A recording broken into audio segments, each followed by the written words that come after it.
Welcome to my channel where we discuss everything and all things politics, especially about the 2023 presidential election in Nigeria. The All Progressive Congress, even after being declared winner by INEC, Independent National Electoral Commission, in the 2023 presidential election, they are now campaigning, this time for acceptance, because they are discovering that they're not getting the necessary acceptability, both at home and abroad. Remember that recently a group protested in Abuja, saying that they are protesting because so many prominent Nigerians have not congratulated Aswad Bola Ahmed Tinubu, who was declared the president-elect by INEC. And they were saying that it was not right, and are insisting that Nigerians should congratulate Aswad Bola Ahmed Tinubu. It was the first time that a group of people will literally try to force Nigerians to congratulate the winner of an election. That was what happened recently. They were at the Unity Fountain, and that was one of their prayers from Nigerians. And not long ago too, Dele Aleke, one of the spokespersons of the Tinubu presidential campaign, gathered international journalists in Abuja. International journalists, that's correspondents of international media organizations like the BBC, Radio Deutsche Welle, France 24, CNN, Financial Times, Washington Post, and what have you. And was talking down on them that why are they giving positive reports on Peter Obi, as if Peter Obi won the election, and that Peter Obi did not win the election, and that the opinion polls that projected Peter Obi winning, that they got it wrong. That there were only one or two opinion polls that projected that their own man will win. Those are the ones that got it right. Of course, we know that the only opinion poll that projected Tinubu's winning was sponsored by the APC, because they paid advertorial for it to be carried as wrap around in Nigerian newspapers. And they were not the only ones that did that. PDP also did the same to project that Atiku will win.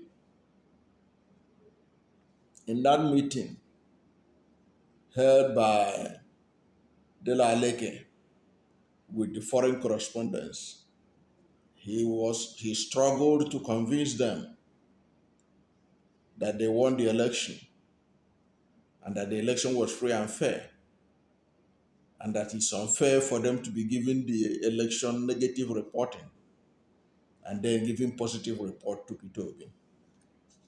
Now, if you think that that was where it ended, think again. Now, Lai Mohammed, Minister of Information, is in Washington, D.C. to do what again? To campaign for acceptability. By the same, now going to the headquarters of those media organizations to talk to their guys direct. Because when Dele Aleke was talking in Abuja, he was telling those people, that the correspondent, that they should talk to their bosses in Washington, in London, in Tehran, how the situation in Nigeria is, because they don't seem to know what the situation in Nigeria is. That's why they are writing positive reports about Peter Obi and negative reports about the election. So Lai Mohammed, Minister of Information, Federal Republic of Nigeria, was on a trip to Washington, D.C. to convince them that what happened in the election in Nigeria was free and fair, and to tell them that they should accept the result and that whatever they heard about Peter Obi was not true. And that was the mission to Washington. Once again, in search of acceptability. And you ask yourself, when Chief Olusegun Obasanjo was elected president of Nigeria in 1999, did he have to embark or send emissaries to capitals around the world to convince them that he actually won the election? When Olusegun Obasanjo was re-elected in 2003, did he have to send some emissaries? Did he have to gather correspondence to convince them that his being declared winner by INEC was it's not enough, that he need to convince them to accept him as the president-elect? When Goodluck Jonathan or even Yaradua was elected in 2007, did Yaradua send emissaries around the world in search of acceptability? When Goodluck Jonathan was elected in 2011, did Jonathan have to send emissaries to London? Does he have to gather international correspondence in Abuja to convince them that he won the election? When Buhari won in 2015, does he have to send emissaries to major capitals around the world to convince them to accept him as duly elected president of Nigeria? When he won again in 2019, did he have to do that? Go to send emissaries to major capitals around the world to speak with international media organizations so that they can accept him as duly declared president-elect of Nigeria? None of these people did anything like that. It now shows you the quagmire the Tinubu team found themselves. And as I keep saying, if you look at the election in Nigeria, Tinubu got 8 point something million votes. There's approximately 8 million votes. Atiku got 6 point something million votes. Peter Obi got 6 point something million votes. Rabiu Kwankwaso got 1 point something million votes. Now, if you calculate the number of votes gotten by Atiku, Peter Obi, and Kwankwaso, that's almost 13 million votes. These were 13 million Nigerians that rejected Aswani Bola Ahmed Tinubu. Only 8 million accepted him. So this scenario of large number of rejection by Nigeria ought to have made the APC to be humble and see how they can manage the situation they found themselves. But they are still talking tough. They are still bragging. But good enough, they told those who are aggrieved to go to court. And that is exactly what they have done.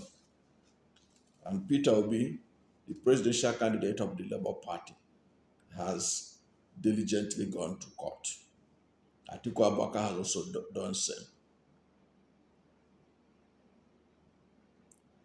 Now, having said this, laid this background, we are going to dive into the main issue. Because when Lai Mohammed was in Washington, one of the things he told the international media was that Peter Obi has committed treason. That is what we're going to look at in a short while. And before we do that, if you are new to my channel and you have not yet subscribed to my channel, please subscribe to my channel, hit the subscription button, hit the notification bell. When you subscribe to my channel and hit the notification bell, anytime I have a new video, you'll be among the first to know. God bless you.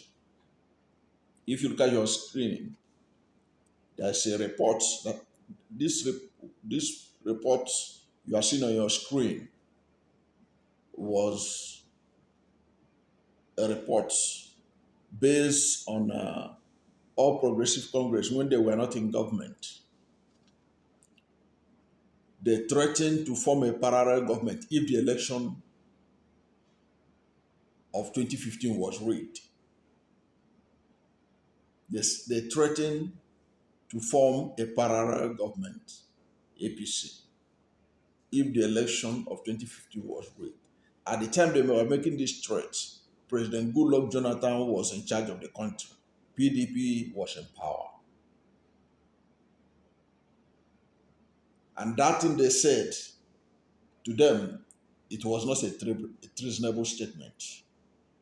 And if that thing was not a treasonable statement, I don't know what it is. Now let's go. Like I said,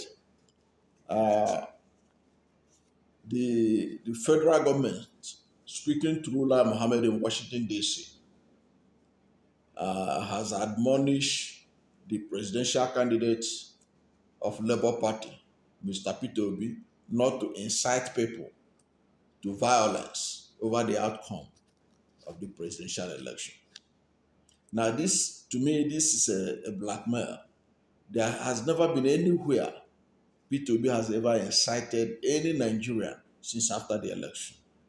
And when you ask them now to bring evidence of where Peter Obi incited any of his supporters, they will not be able to present anything. Because Peter Obi had been following the law, going to file his case in court, hired his lawyers, and all that, as expected of a Democrat. But you can see what kind of statement that Lai Mohammed was making in Washington, that he should not incite people. Peter Obi is not a kind of a desperate politician that will do that. He's not a desperate politician that will do that. The Minister of Information and Culture, Alhaji Lai Mohammed, gave the admonition in Washington, D.C. during his official engagement with some international media organizations. So as I told you, he was there to see some international media organization. And I told you that right here in Nigeria, Dela Aleke had first met with the correspondents of those international organizations, all to warn them, because Tinubu is not receiving favorable media report internationally, and the election itself is not receiving favorable report. The election that produced him as president-elect by INEC. The news agency of Nigeria reports that the minister is in Washington, D.C. to engage with international media organizations and think tank on the just concluded 2023 general election. As I told you, these people, after being declared winner by INEC, they are now looking for acceptability. And only God knows how much taxpayers' money was spent for this trip to go and win acceptability, in search of acceptability by the international community, by the international media.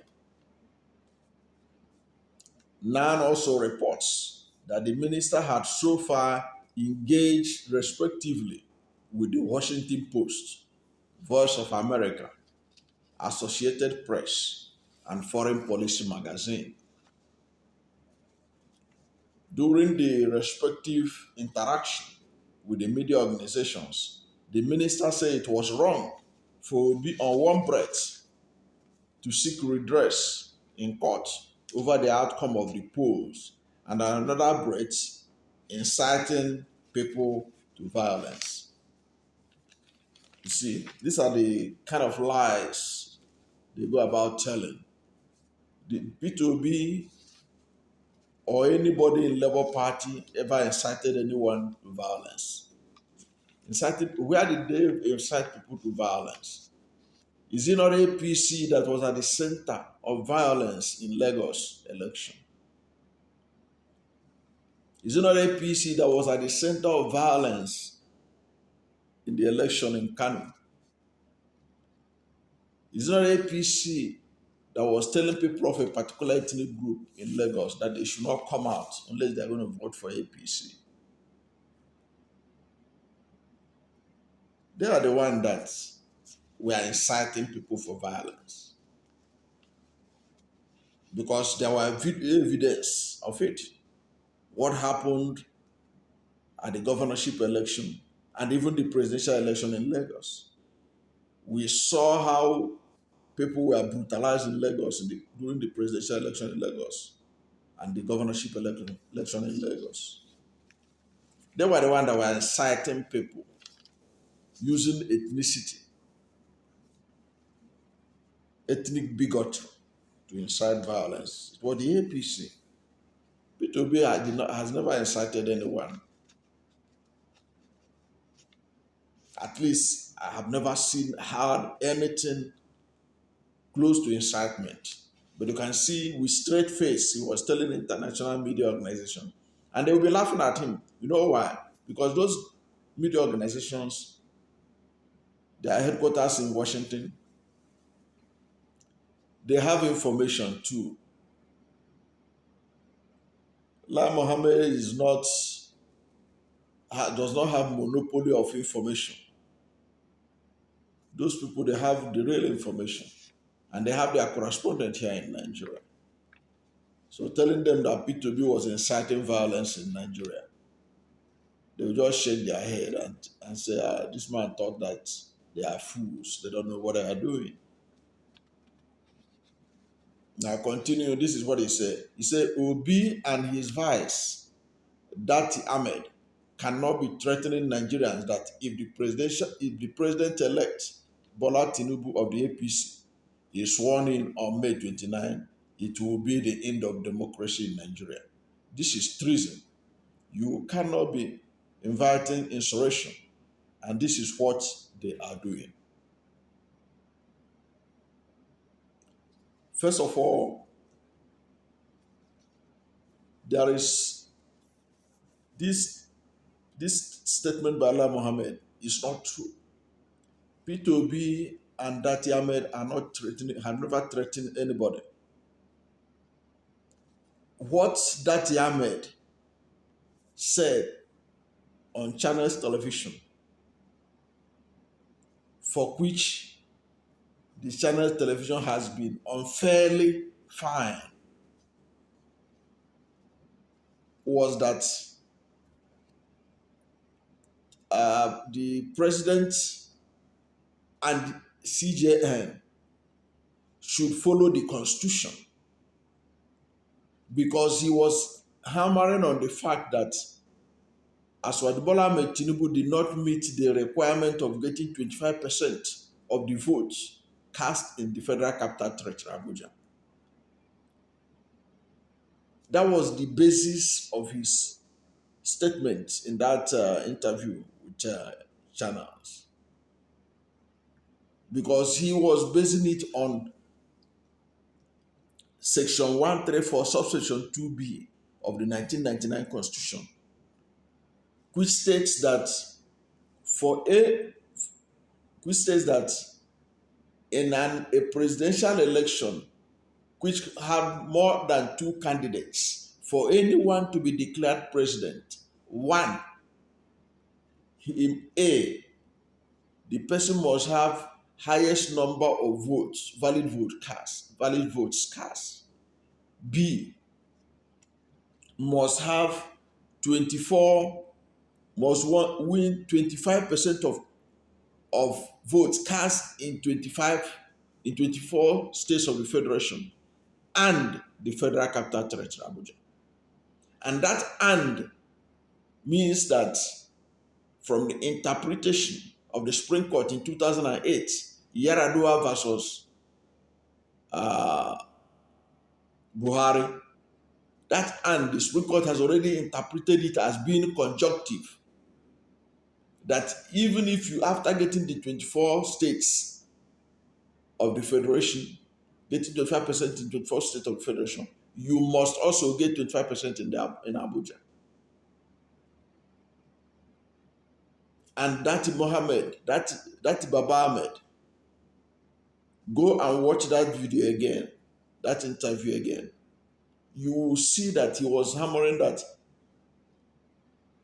Aswad Bola Tinubu did not meet that requirement. That was the basis of his argument. Okay, but now the matter is already going to be in court. So we're going to see how the Supreme Court will interpret it, whether they are going to interpret it this time differently from the precedent they have set in 2008. And who told us that the Supreme Court has already ruled on it? The person that told Nigerians this was Chief Michael Anduaka, former Attorney General of the Federation and Minister of Justice under the Yaradua administration, who obviously pretended over the matter when he was in court because he was working for Yaradua. So he should know better what the Supreme Court said about it. So it ought to have been seen as a settled matter. But some are saying, oh no, Supreme Court may decide to change its mind this time around. So obviously, let us see what they will do. But this, the vice presidential candidate of Labour Party was insisting that the letters of the Constitution is very clear on Section 134, subsection 2B. And he was emphatic that Tinubu did not meet that requirement. That was the basis of his argument. That was the basis of his argument.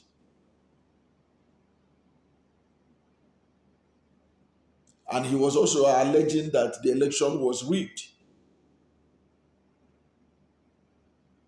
But you can see from your screen here, the APC, when they were in the opposition, said that they will form a parallel government if election was rigged, which means APC cannot tolerate a rigged election. So why should other people tolerate it?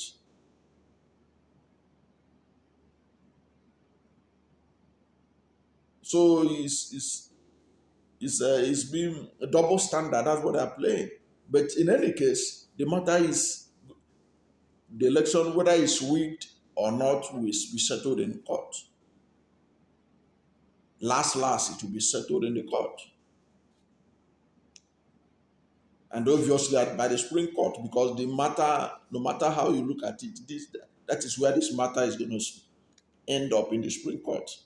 From the appeal court, is going straight to the Supreme Court, because whatever the outcome of this appeal court verdict, whoever loses out is likely to go to the Supreme Court.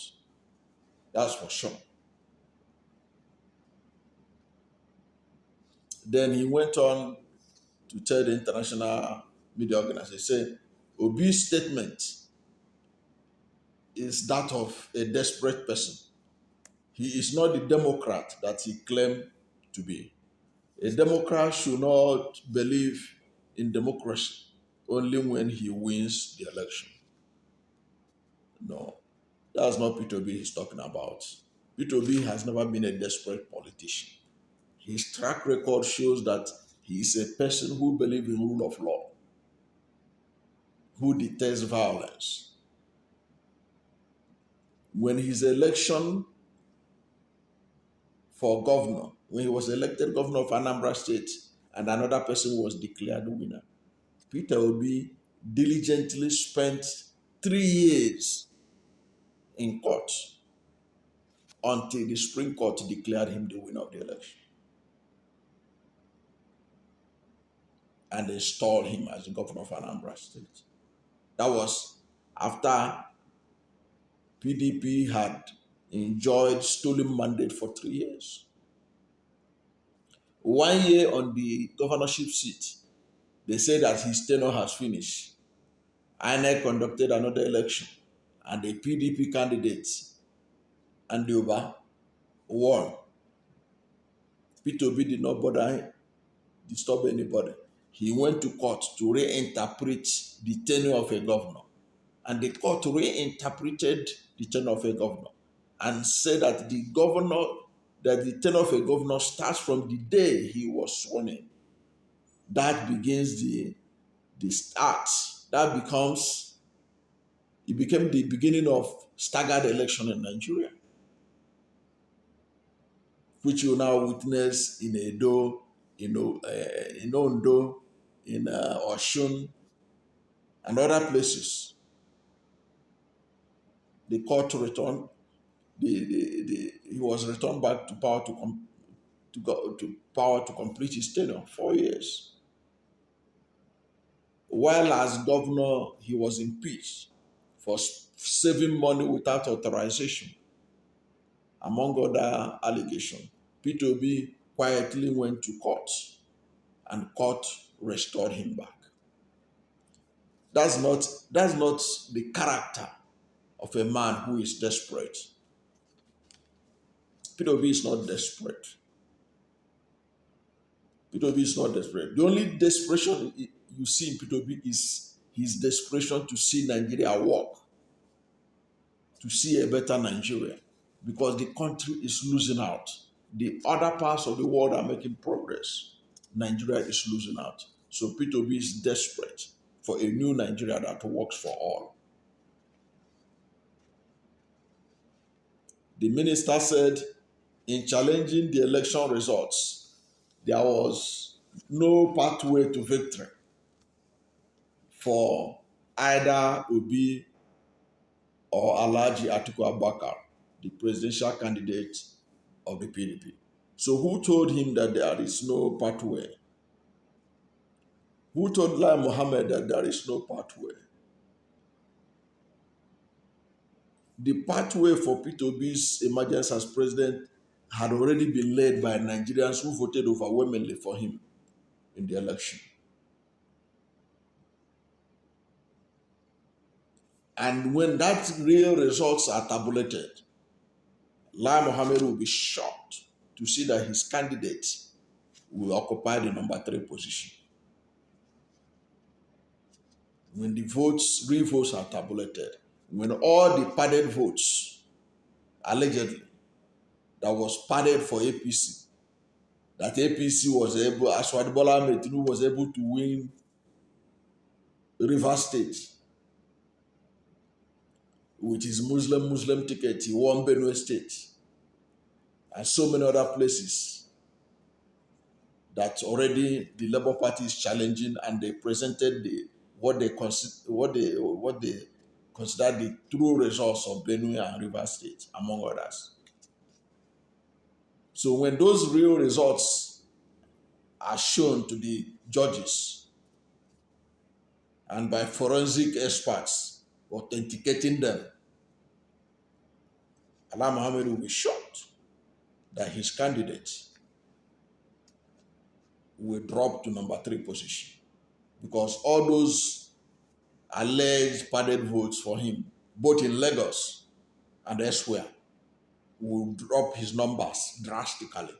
Already, it is common knowledge that the situation room of PDP even acknowledged that what Aswad Bola Ahmed Tinubu got in Lagos was 155,000 votes or thereabouts.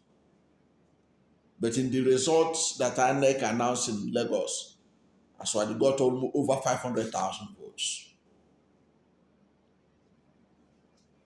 So let's Lai Mohammed be well informed of situation of things. According to the minister, neither Obi nor Atiku met the constitutional requirements to be declared president. Then he moved on again and told them, he said, the constitution has stringent criteria for anyone who wants to be president of the country. The constitution had stringent criteria. It is that stringent criteria that Dati Baba Ahmed is insisting that must be obeyed by President Muhammadu Buhari and Chief Justice of Nigeria. That is that stringent. This stringent criteria that Lai Mohammed is talking about, that is why Dati Ahmed, that is accused of incitement. That's why he is insisting that these stringent measures, that section 134, subsection 2b, should be applied to the letter. That's it. He has used his own mouth to say it. Stringent measures. So you don't just walk. It's not a walk in the park. The presidency is not a walk in the park. It's not a walk in the park. You have to meet stringent requirements. Then going on, he said, not only must he has the plurality of vote cast in an election, he must also have scored 1/4 of votes cast in at least 25 states. What the law said is 24 states. And you see why you don't know why he put it 25 states. He want to make you understand, want to deceive people to think that Abuja doesn't matter. So he said in at least 25 states. In at least 25 states. So because it's Abuja that we're supposed to make it 25, but they didn't mention it that Abuja should be the one, and Abuja. He said the person must have scored 1/4 of vote cast in at least 25 states. Instead of saying 24 states and the Federal Capital Territory, as the Constitution rightly put it. So he wants the international community to believe him that it's just 25 states. If you win 25 states, any states, even without Abuja, you have made the requirements. No, that's not what the law said. That's not what section 134, subsection 2b said. Going ahead, he said, only the president-elect met the requirement, met the criteria by scoring 8.79 million votes and having 1/4 of all the votes cast in 29 states of the Federation. The minister said Atiku, who came second with 6.9 million votes, was only able to make 1/4 of the votes cast in 21 states. He said Obi came third with 5.8 million votes. You see, their APC's desperation in suppressing the vote of Peter Obi knows no end. You know that, you and I know that Peter Obi scored 6.1 million votes. But when Lai Mohammed was speaking with them in London, in US, he said that Obi scored 5.8 million votes. Okay? But only one, only 1/4 of votes cast in 15 states. And there are people who have been saying it, that Obi was a victim of vote suppression. That he was a victim of vote suppression by the ruling party.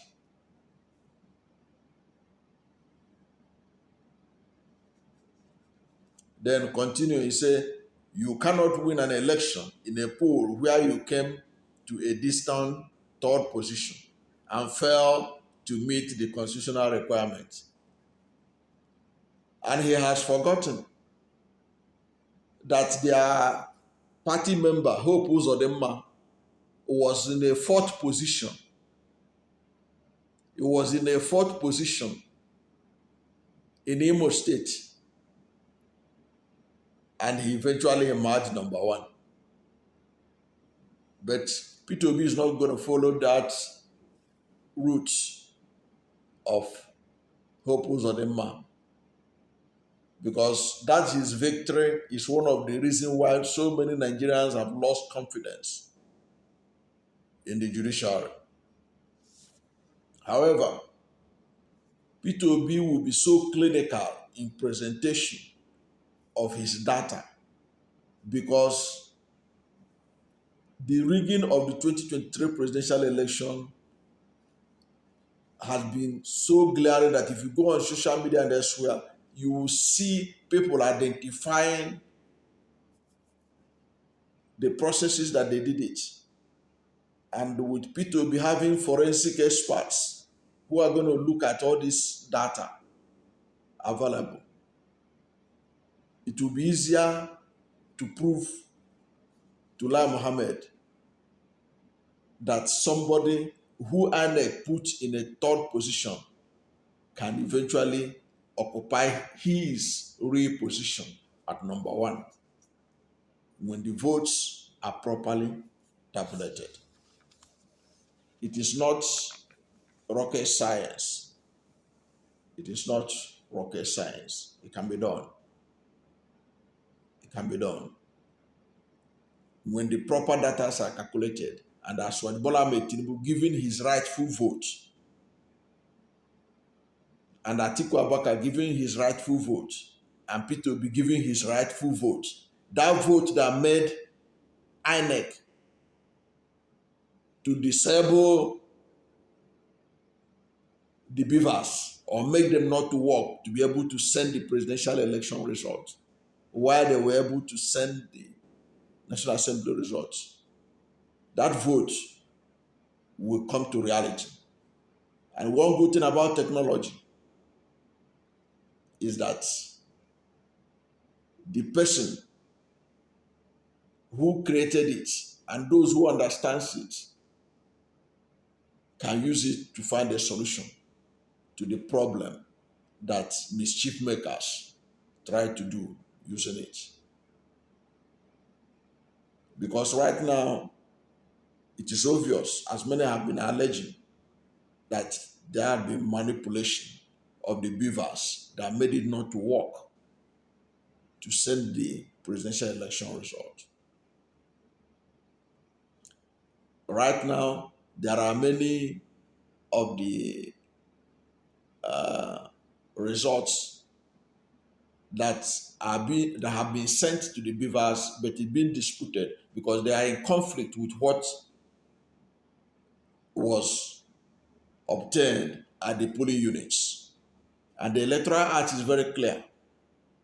When there's a conflict between what is uploaded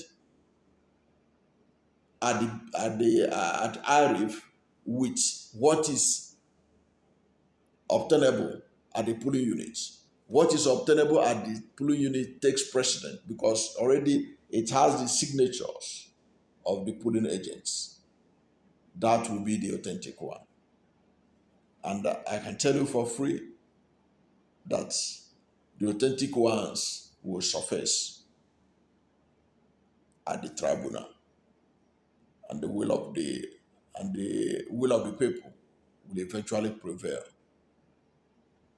Thank you for watching this video, and if you are new to my channel, you have not yet subscribed to my channel, please subscribe to my channel. Hit the subscription button, hit the notification bell. When you subscribe to my channel and hit the notification bell, anytime I have a new video, you'll be among the first. God bless you.